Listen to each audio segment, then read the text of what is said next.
Welcome to Daf Yomi 1 week at a time, Masechet Bava Kamma. Today is our fifth lesson. And although we are recording this on Sunday night, we are going to be reviewing Daf 28 through 33, which means that this is giving a preview through Tuesday's Daf. So this way you'll have most of our usual class, and then Wednesday's stuff I'll do next week on Wednesday on our usual time. Okay, so we're going to begin on Daf 28, and we were in the middle of talking about Keren, which means aggressive behavior by an animal. So we're going to have a few different cases. So the Gemara tells us, let's say a person's ox climbs on top of another ox in order to kill him. And then the owner of the lower ox pulls his ox out of the way. And then the upper ox falls down and dies. So the Gemara tells us that the owner of the lower one is exempt because he was just trying to save his ox, and he's exempt from paying for the damage of the upper ox. So if you remember last week, we ended with a question of, are you allowed to take the law into your own hands? And here the Gemara seems to say, if you look at this case, it seems to imply that you're allowed to take the law into your own hands, right? You don't have to say, oh, hold on, let me go to court and see what I can do. No, you pull your ox out from under the other ox. However, if the owner of the lower one pushes the upper one off, so then he is liable, meaning he's allowed to save his own ox by doing an action to his own ox, but he's not allowed to do the opposite, meaning push the other one. And the Gemara tells us that it doesn't matter if the ox is mu'ad, again, mu'ad being already proven to be aggressive, or tam, meaning an innocent, never touched anybody ox. You can always take the lower one out, but you can't push the top one off. Okay, continuing to find cases that support whether or not, or answer whether or not you can take the law into your own hands.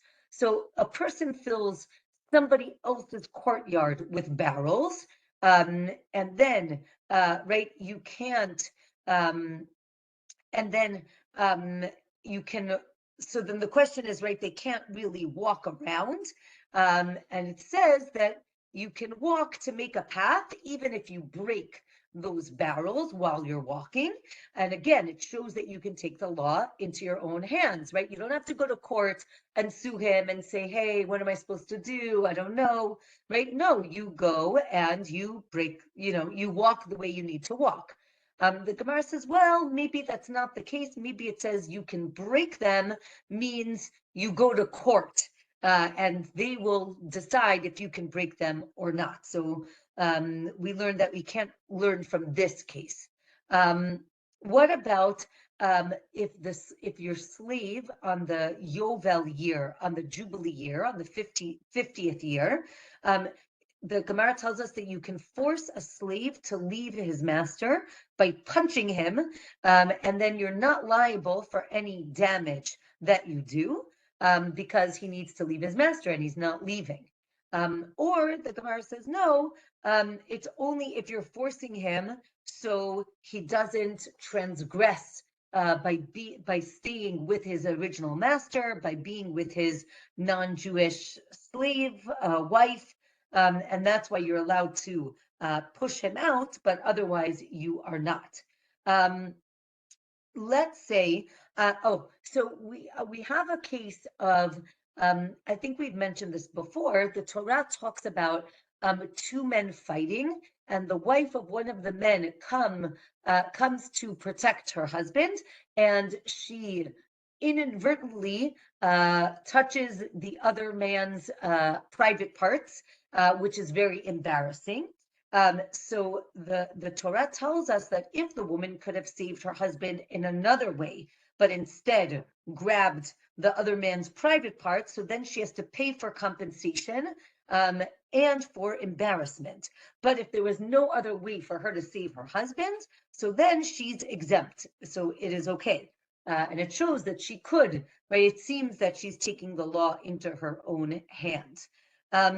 What if there was a public path that went through somebody's field? And the Gemara says you're not allowed, that person can say, oh, that public path, I'm closing it off because it's really my field. So I'm going to take that path and then I'll give you another path that's like on the side.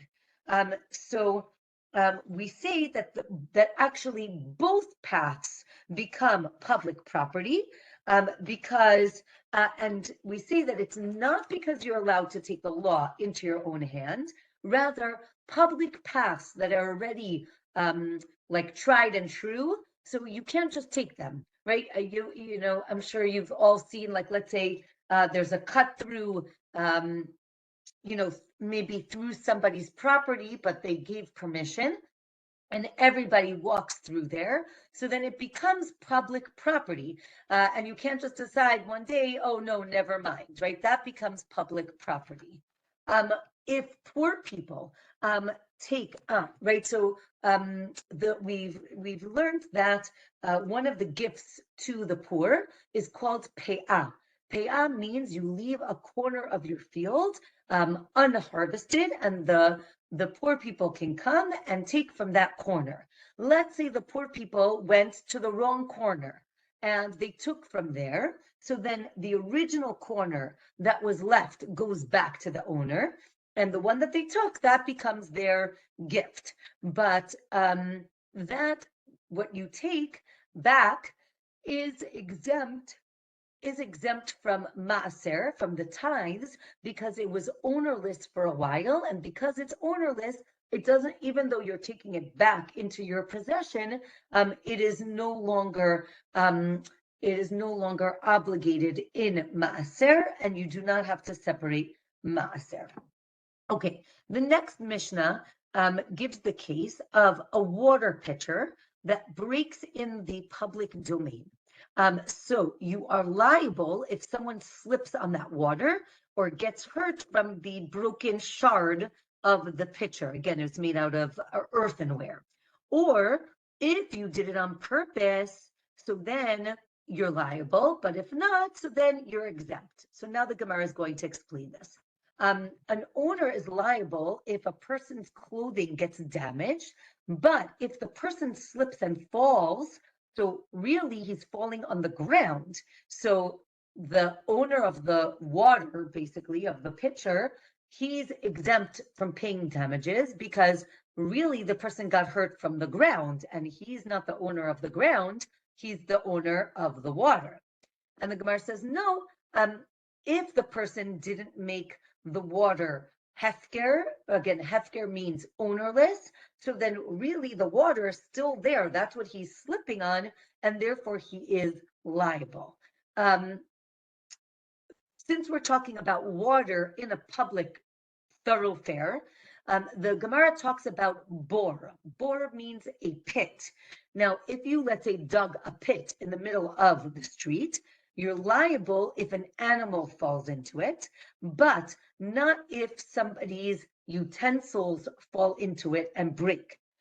So too, if you leave a stone or a knife or your backpack in the street, again, it's yours, and it causes damage, those are likened to a pit, and therefore you're only liable if an animal gets injured, but not if utensils get injured. This is learned from the verse that we're going to discuss later on.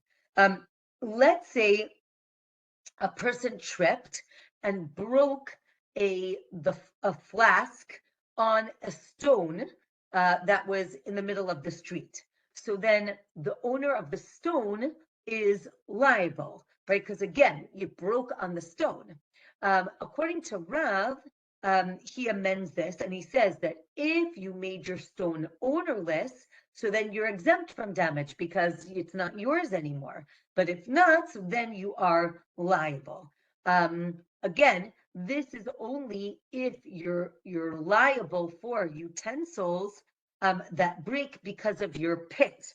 Now, remember, we just said that if utensils break because of your pit, you're exempt. Rabbi Huda says that no, you're also liable if utensils break because of your pit. Again, your pit is going to be any obstacle that you leave in a public thoroughfare.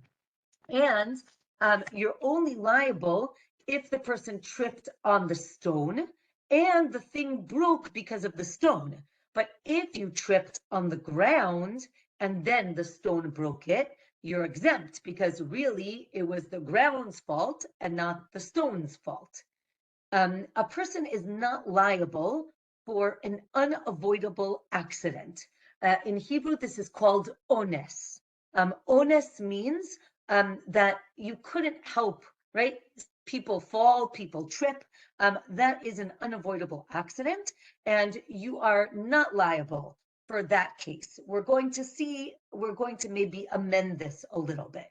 Or right now, or maybe you're only you're only not liable for capital offenses, but for monetary matters, you are responsible, even if it's an accident, even if it was unavoidable.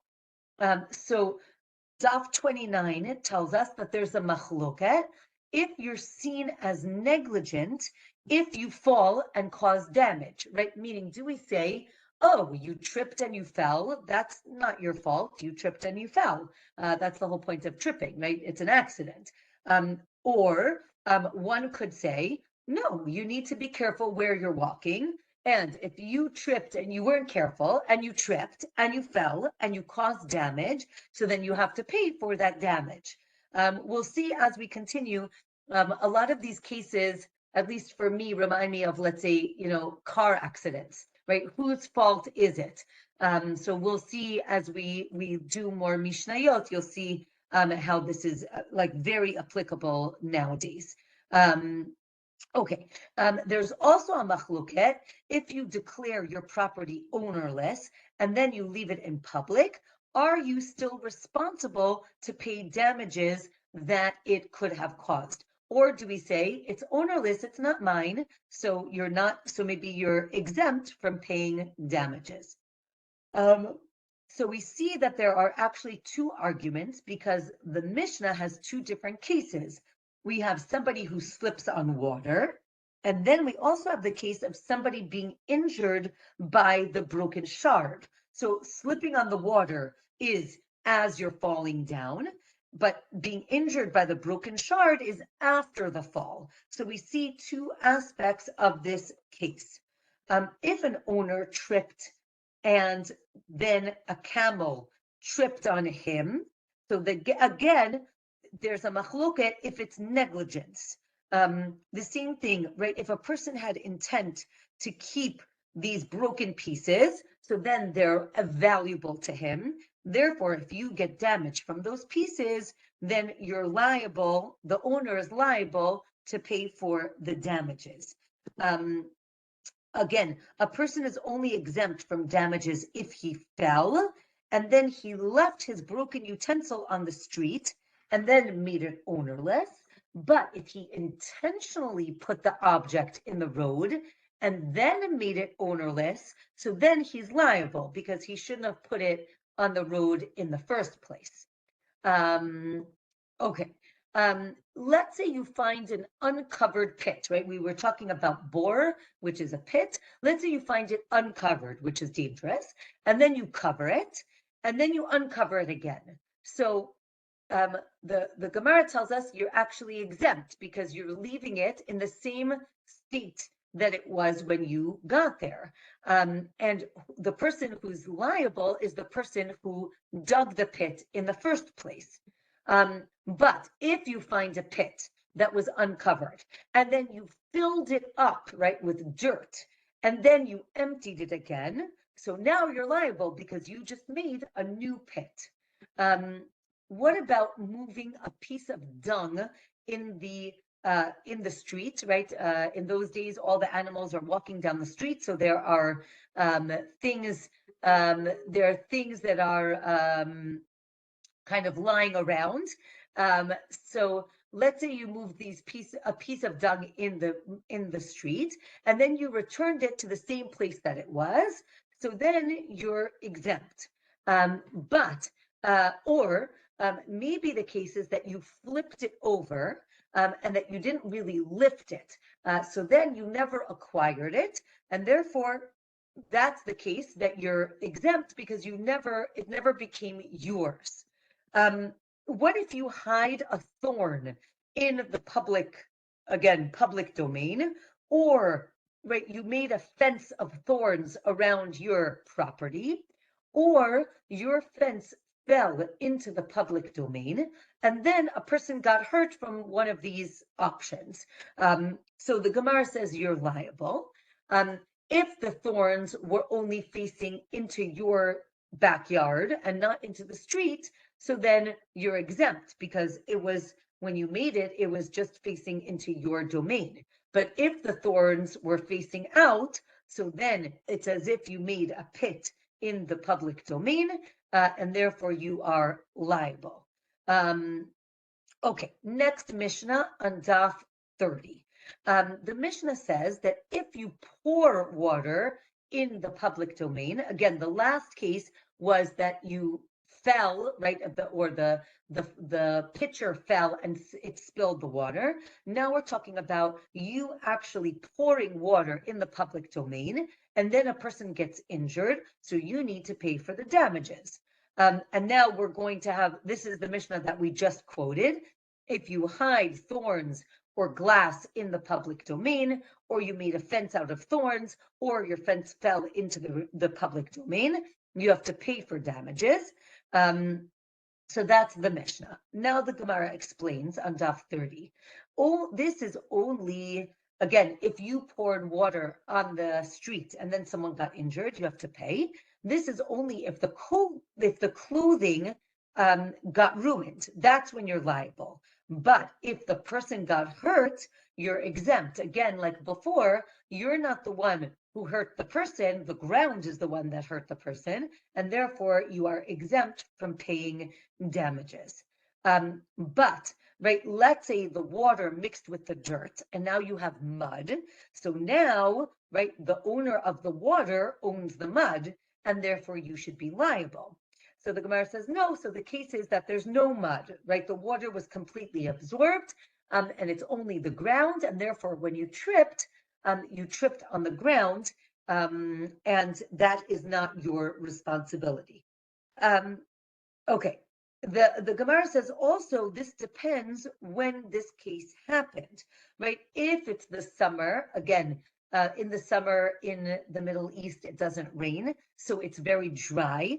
So then if you pour water out, so then it's you're adding water and then it's a liability. But in the winter when it's raining, so you can add more water to the street. The streets are wet anyway.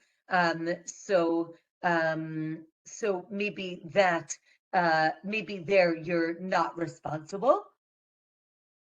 But the Gemara says, no, you're actually liable in either case. Again, if you don't have permission to put the water out in the street. We'll see if you do. Okay, fences of thorns, again, that have the thorns sticking out into the public domain, you're liable. But if it goes into your property, so then you'll be exempt. If a person puts thorns or glass in somebody else's wall, right? So Reuven puts a piece of glass in Shimon's wall, right? He can't find a garbage can, so he sticks it in the wall. Then Shimon knocks down his wall. So now, and then that glass piece injures somebody. Reuven is responsible for the damage because Shimon didn't even know it was there. But that's only if the wall was rickety in the first place, right? He should have known that it was going to fall down. But if it was a good wall, so then Shimon is responsible because he should have checked the wall before he knocked down the wall. And the Gemara finishes this topic by saying that the pious people, the Hasidim, would actually hide their thorns or their glass deep in the fields so that nobody would be able to get hurt. And even if it was a plowed field, it wouldn't be brought up, and therefore no one would be hurt. Second.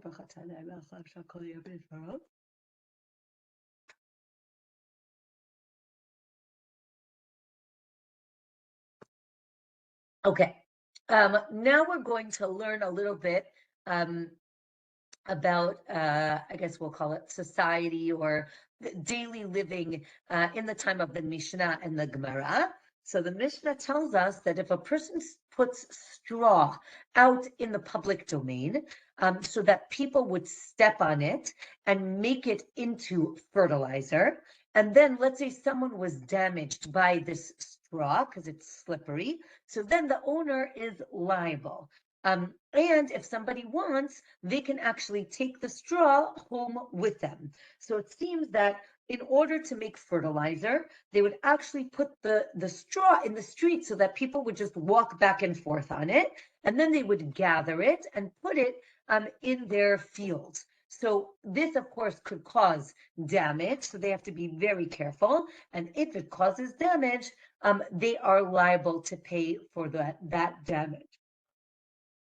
Rabban Shimon ben Gamliel says that anyone who puts an obstacle in the public domain is liable for whatever damage it causes, and anybody can take it if he wants, meaning it seems to be ownerless. And if you turn over dung in the public thoroughfare, you're liable for the damage that it might cause, which we saw earlier. Okay, so now the Gemara is going to explain this Mishnah. You can leave the straw in the public domain for up to 30 days in order to make fertilizer, but if it causes damage, then you're liable, which is interesting because we mentioned before, is there a difference if you have permission to leave this out or not? So here it seems to say that even if you have permission to leave it there, if it causes damage, you are still liable. However, and here is going to be my favorite part of Daf Yomi, which is every time we learn something that is connected to our daily lives. The Gemara tells us that if it's the candles of Hanukkah, if it causes damage outside, you're exempt because these candles are outside with permission. Again, right, the best way to do the mitzvah of lighting Hanukkah candles is to do it outside. In those days, they probably didn't have those pretty boxes. So you lit it outside and then someone walked by and it could set something on fire. So the Gemara says you're not responsible for that because you have permission to leave it outside. So the Gemara says, no, why are you exempt? Because it's a mitzvah. It's not only that it's okay, it's that you have to leave it outside. And because it's a mitzvah, you are exempt from any damage that it might cause. Again, you should be careful that it should not cause damage, but if it does, you are exempt.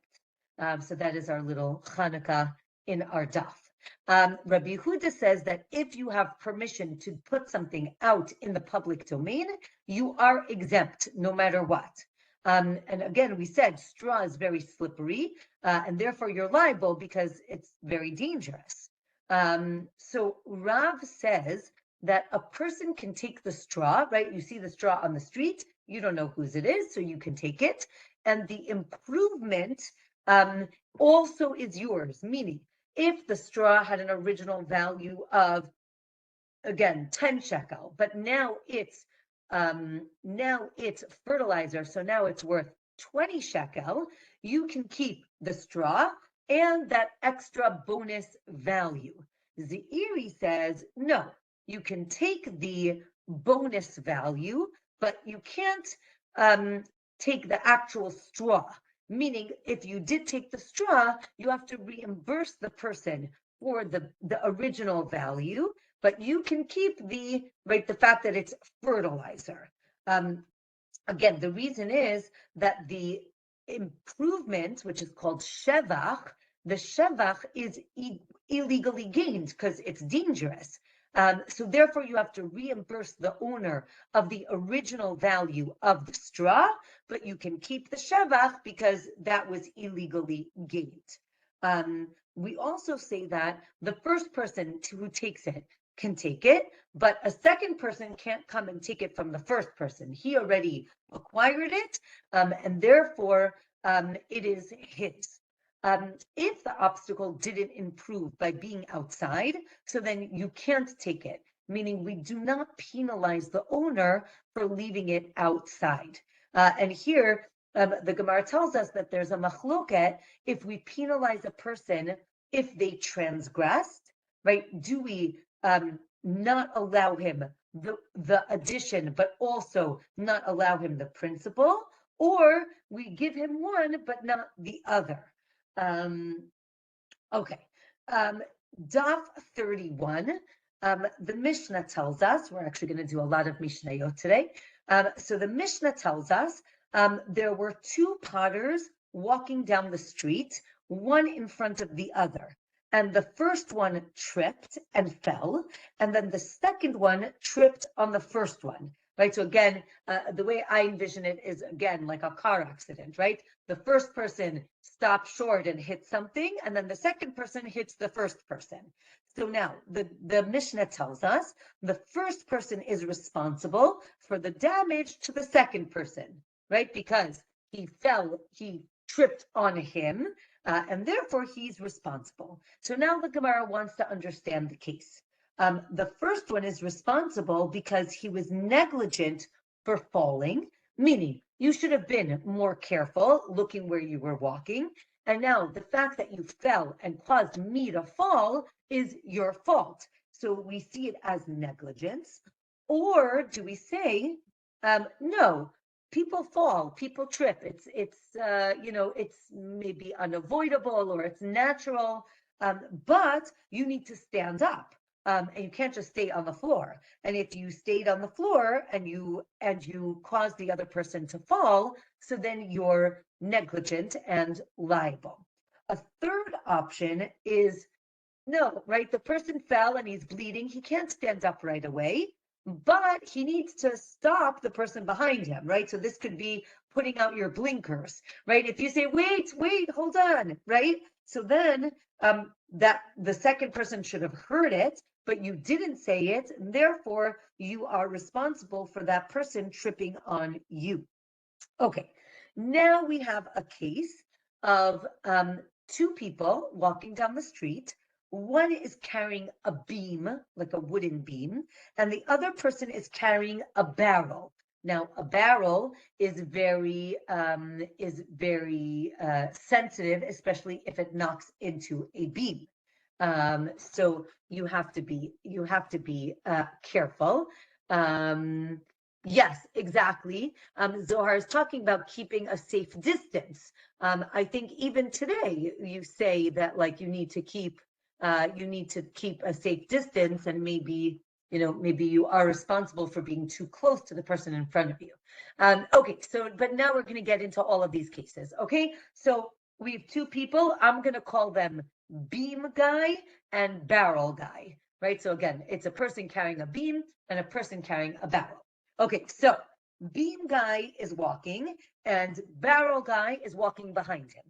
So if the second person walks into the first person, right? So barrel guy walks into beam guy or girl, right? So if the person in the back walks into the person in the front and he breaks his barrel, so then the beam owner is exempt because he walked right into him. But if the beam guy stops walking and then the barrel guy walks into him, so then the beam guy is liable, right? So again, back to our car, right? If you stop short, and let's say I was a safe distance, but you stopped short, and then I crashed into you, so I'm liable because I stopped short. However, right, if I put out my blinkers, or if beam guy says stop, right, because I fell or I see, someone's crossing the street, so then he's exempt if the barrel guy walks into him. Let's say let's say if a second person fell, so wait 1 second, sorry. Um, okay, no. Okay, so this is a third person. So let's remember our case. We have one person fell, and then the second person tripped on him and he fell. So now let's say a third person falls. If it's because of the second person, so then the second person is liable. But if it's because of the first person, so then he's liable, meaning the first person. If they warned each other, so then they're exempt. And if they had time to stand up, but they didn't, but they warned the person, they're also exempt. Now, the first person is liable for damage caused by himself, meaning his body, right? So if you tripped over the first person, so then he's liable. But also if, let's say, you tripped over his utensil, right? Let's say he was carrying luggage and then the luggage fell and then you tripped over the luggage. So then the first person is liable for that damage.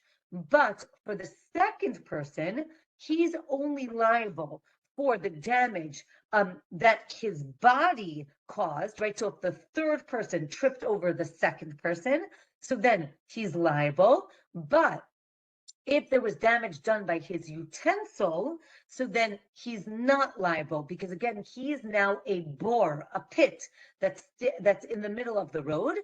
So it is only liable for damage to a person, but not damage to utensils.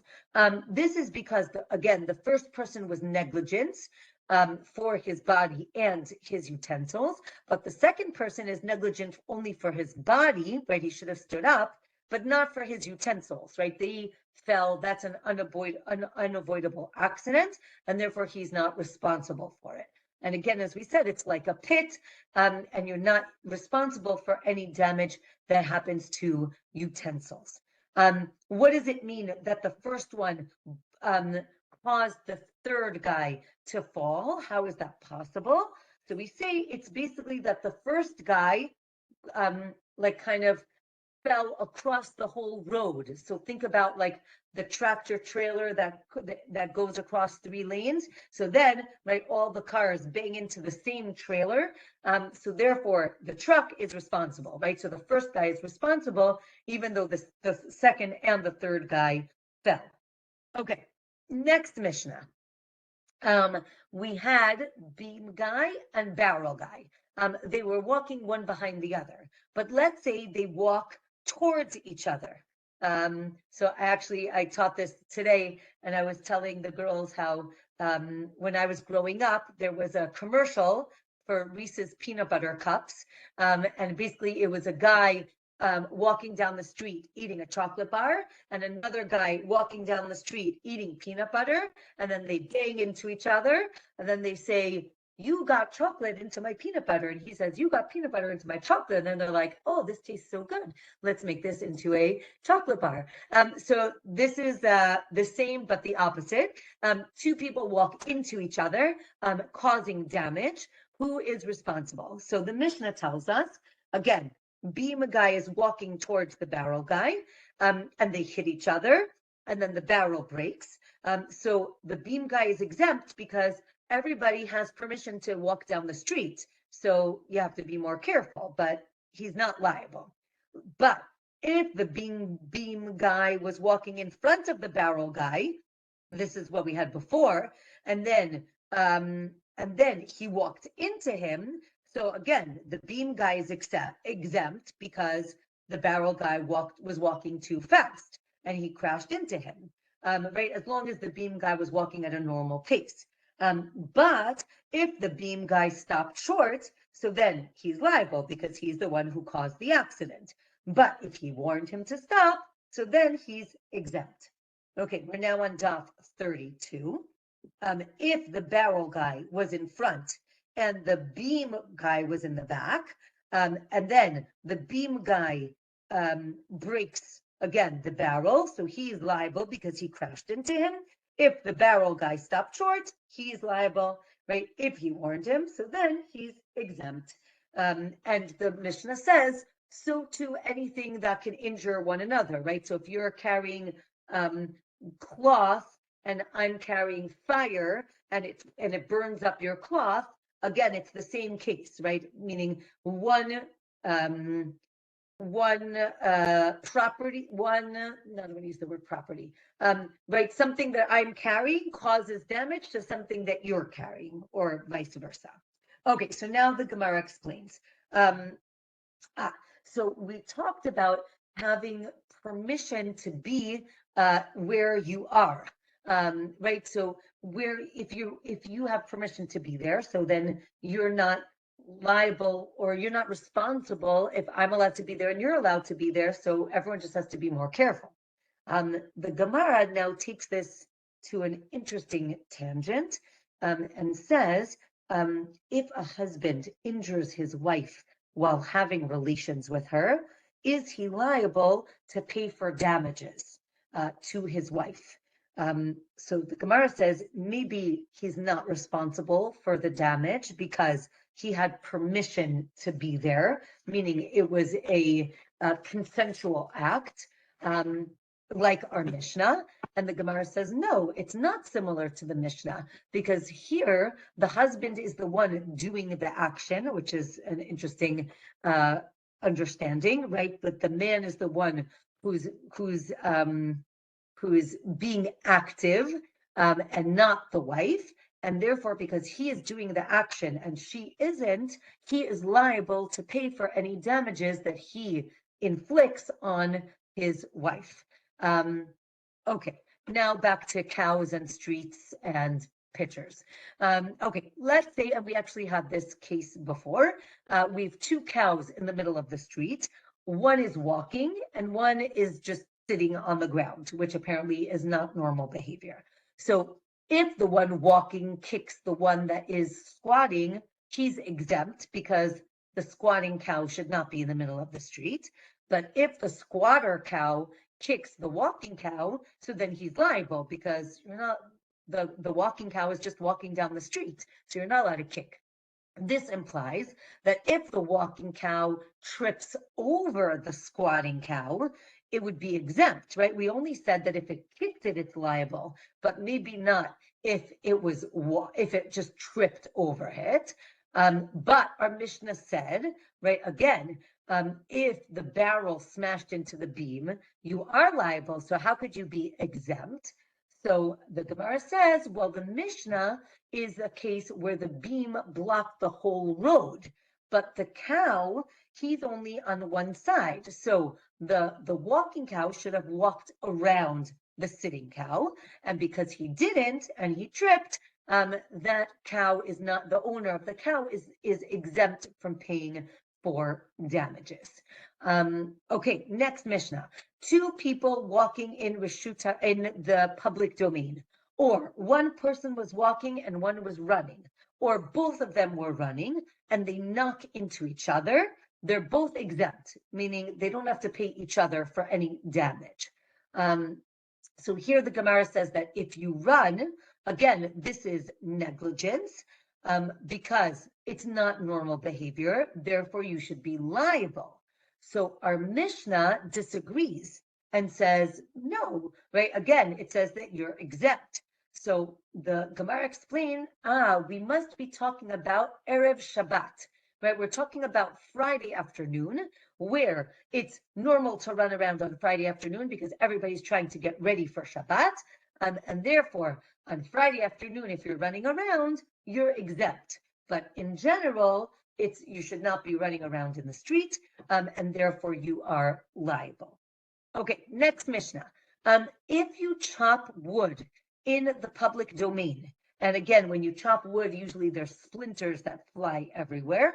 So then, and let's say you do damage in the private domain, right? So you're standing in the street and you're chopping down some wood or chopping some wood, and then a splinter goes into somebody's property and causes damage, or vice versa, right? You're in the private domain and you cause damage in the public domain, or again, you're only in the public domain and you cause damage in the public domain, you are liable for full damage. It doesn't matter if it goes to another place, you are still liable.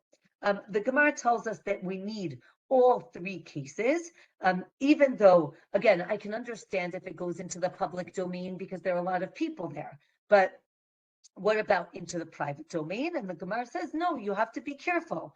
You have to be careful where you are and what you're doing.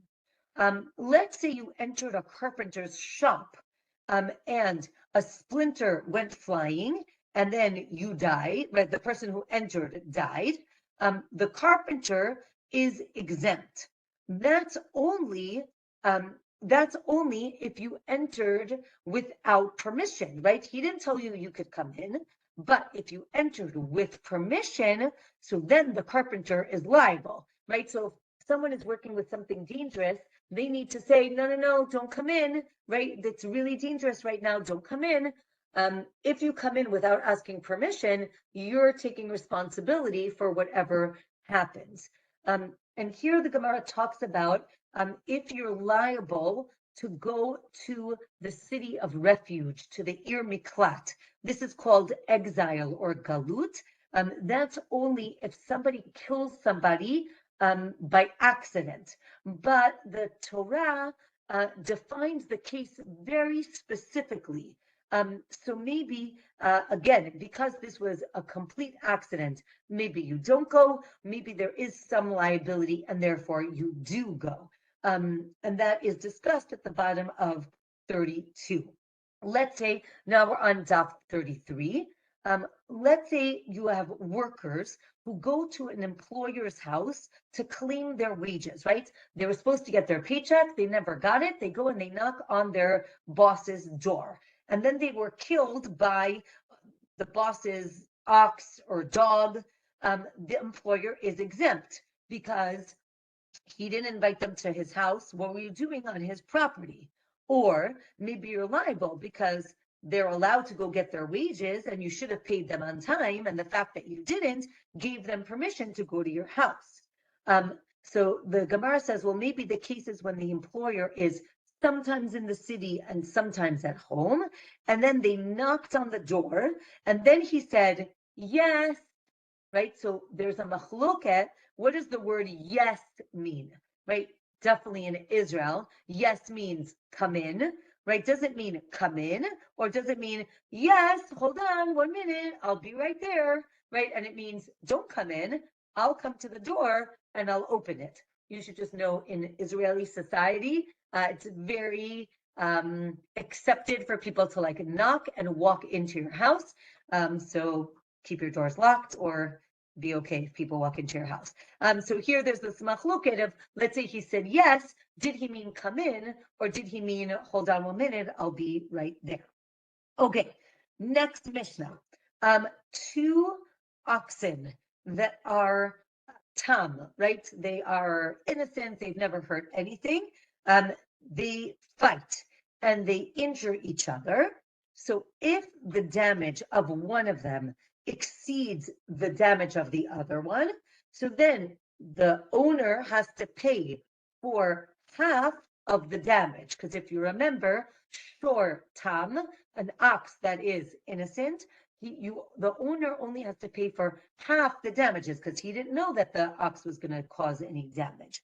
If both were mu'ad, meaning both of the oxen are proven to be aggressive animals, so then you have to pay full, again, that difference between the damage of one to the other, right? So only the difference between the two, but you pay the full difference.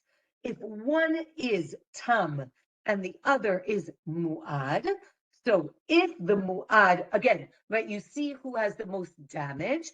If the mu'ad one has to pay for the damage of the tam, so he pays full, again, the difference.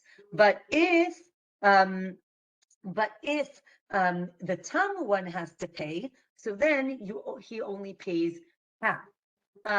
If let's say 2 people are fighting, now it's 2 people, not animals, right? If 2 people fight, so then you have to pay full, because if you remember, we said a person is always mu'ad, right? A person can be aggressive, and therefore excuse me, you have to pay the difference, you have to pay the full amount of the difference in the damage. Let's say it was a mu'ad ox, again, an aggressive ox, plus who is fighting a person. Again, a person is also mu'ad. You pay the difference in full. Let's say it's a tam ox, again, an innocent ox, plus a person. So then the person pays full, but the tam pays half. Or maybe even in this last case with the tam and the person, you still pay full. And the Gemara is going to explain that this is based on a verse. Again, we have a machloket what the person pays, but everybody agrees that if the ox owner has to pay for the person's damage, he does not have to pay the 4 other things. Right? Those 4 other things, remember we discussed them previously, that's only if a person damages another person. Okay, last Mishnah for today. Let's say an ox whose value is 100, let's say shekel, and he gores an ox whose value is 200 shekel. And the carcass of the animal is worthless. So then the damaged party, right, takes the live ox, right? So again, the ox is worth 100. He damages the ox of 200. So then the owner of the 200 shekel ox takes the 100 ox because he's owed 100 shekel. So he just takes that living ox. Okay. So now the Gemara explains, or maybe he has to take him to court, and then it's a machluket if the court needs to sell the ox, or can the damager just be seen as a partner to owning the ox, right? So if they have to sell the ox, so then it's a machluket what if the damager sells that ox, right, that he owns, right? Or can the damaged party just go and take it from, right, let's say from the person that he sold it to? So the Gemara says, wait, there's another opinion. No, right, they can't sell it. And if they do, you can take it from the buyer. Or maybe, right, sorry, no, you can't sell it, but you can sanctify it, right? You can say that this animal is sanctified and then he has to owe him money from something else, right? If the damager can't sell it, right, so then that's because it's owned by the damaged party already, right? He owes him the money. Or maybe it's because it's under the lien of the court. Let's say an ox that's tam damaged something. So again, if they sold it before it went to court, so then it's a valid sale and you can even sanctify it. But if it was already after the judgment, so then you can't sell it. You can't sell it because again, the damage is going to be paid from the body of this ox. Let's say you have a shor mu'ad. So now here the difference is that with a shor mu'ad, you're going to pay not from the value of the animal, but you pay from your field. Therefore, even before or after judgment, you could sell it or sanctify it because, again, the body itself is not under a lien to the court. Let's say a person damaged land that is under the lien of somebody else, so he's exempt from paying for it. So too, if you burn someone's document, you're not liable because you could say, oh, I was just burning the paper. I wasn't burning a document. And here the Gemara is going to talk next week about what is your liability based on the damage that is done to these types of things, right? Things that are have a different value. So with that, I'm going to wish everyone a Shavua Tov and a Chanukah Sameach. I hope that Ezrat Hashem, you will have many see many miracles. I think all of Am Yisrael can use a lot of miracles right now and a lot of light. So may each and every one of us be able to add some light to some of the darkness that we are feeling. So wishing everyone a wonderful week and a Chanukah Sameach. Thank you. Me too. Chanukah Sameach.